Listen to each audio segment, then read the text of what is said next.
With every video, are you either educating, inspiring, or just in some capacity providing value? JP Bar Podcast.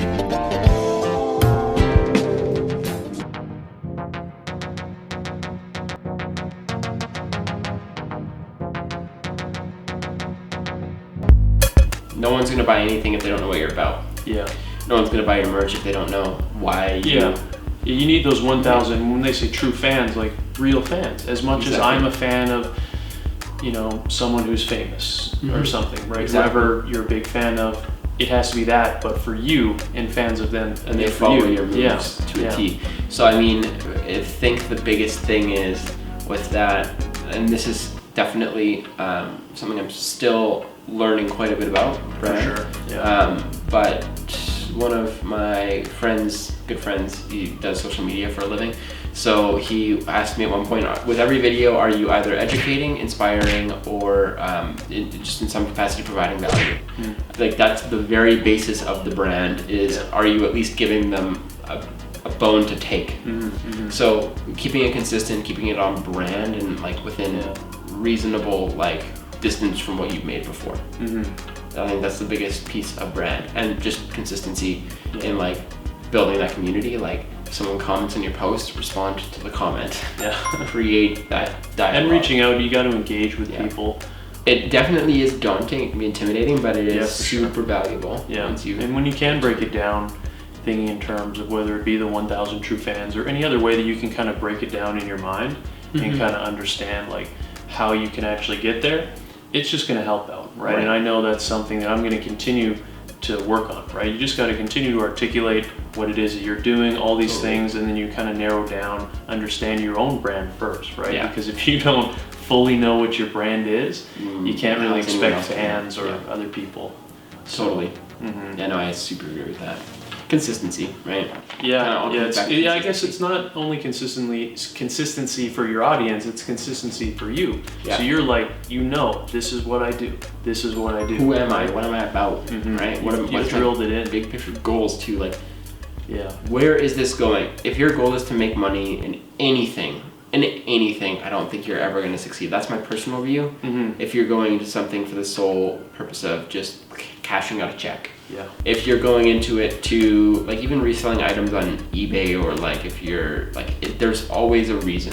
It's to cash out the check, to do this, to do that, right? There's a lot of steps. It's not just the money. Most powerful thing right now, for sure.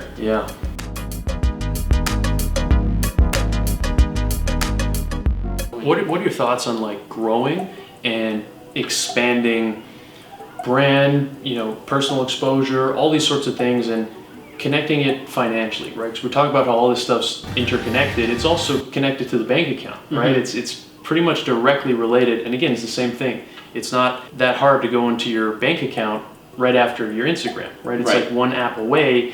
Someone maybe sends you money, or through PayPal. It's all they're interconnected as well. So start with growing. To me, I think as to a bit of why I want to start with that, I think personally for me, financial reasoning has never been a big part of why I made videos. Because it was something I started doing when I was 12 years old. But growing, for me, the biggest thing was that I made YouTube videos for so long and never really explored other social media platforms. I believe using every single platform to its advantage is the best way to grow. So Facebook, Twitter, or Facebook, Instagram, YouTube and TikTok are the ones I mostly use, and I'm producing content for that I'm sharing. But beyond that, it's mostly just I've found what I enjoy making, and now that I know what I enjoy making and where I enjoy putting it, that's I think the first steps to growth. And then just consistency. Like we were talking about a little bit earlier, you don't have to upload every Sunday or every Monday or whatever, but just don't disappear for 2 months and not make content. At least do something for sure. Because if you have one really good video and you don't make a video for 2 months, you've lost the interest already. They don't remember you, right? You do need that level of that healthy motivation to remind you to keep at it, right? But try to avoid the stress of having that tight schedule if you really can't make it. Creative expression all that stuff's good. Building community, all that stuff. But it's just only logical that the next step becomes more professional monetization strategies and just more, where's the next step? Don't rush things, don't do crazy, but that's where I'm thinking. From what I am aware of, I like I say, I always try to keep the finances in the back of my radar, because the way I see it is, if you want to make you want to make a minimum wage, $1,200 a check, whatever. You get $1,200 every 2 weeks. Yeah, exactly. I guess it pays out every month, so it'd be about 24. You would have to get 240,000 views a month, which is quite a fair amount. Indeed, you get roughly $1 per 1,000 views. It's super out there. So for me, where the value comes and how it could lead into financials, whatever, building value, because building value for people, they'll see your building value might lead to other opportunities. For the people who go into it wanting to make money out of it, they're often going to get so discouraged that they won't reach a point where they can actually even make that a reality. But what is almost good about it is that if you want to make money out of it and you're committed to making this into something that is like your goal, you'll be a lot more readily able to adjust and change what isn't working so that it is going to be profitable. Everything is everything. There's so much content out there that it's almost impossible. It feels impossible to build something on there.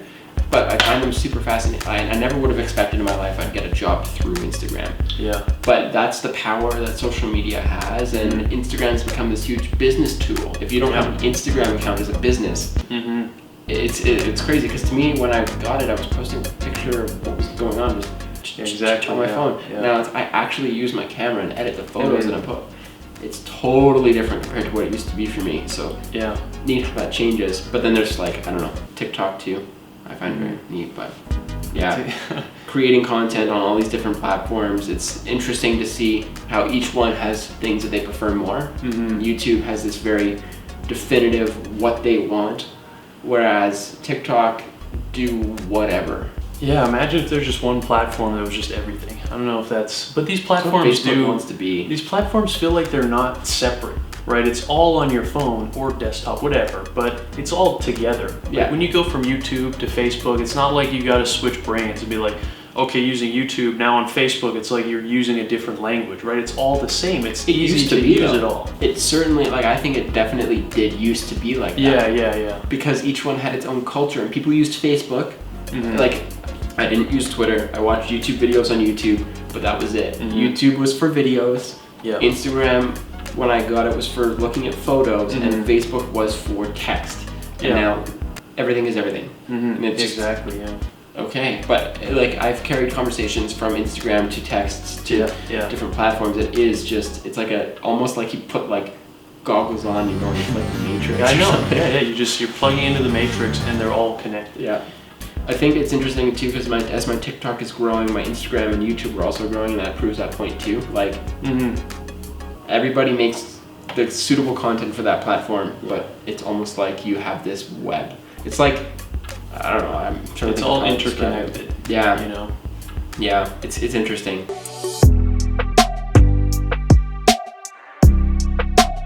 Okay. Good stuff, man. Well, some good conversations had on video.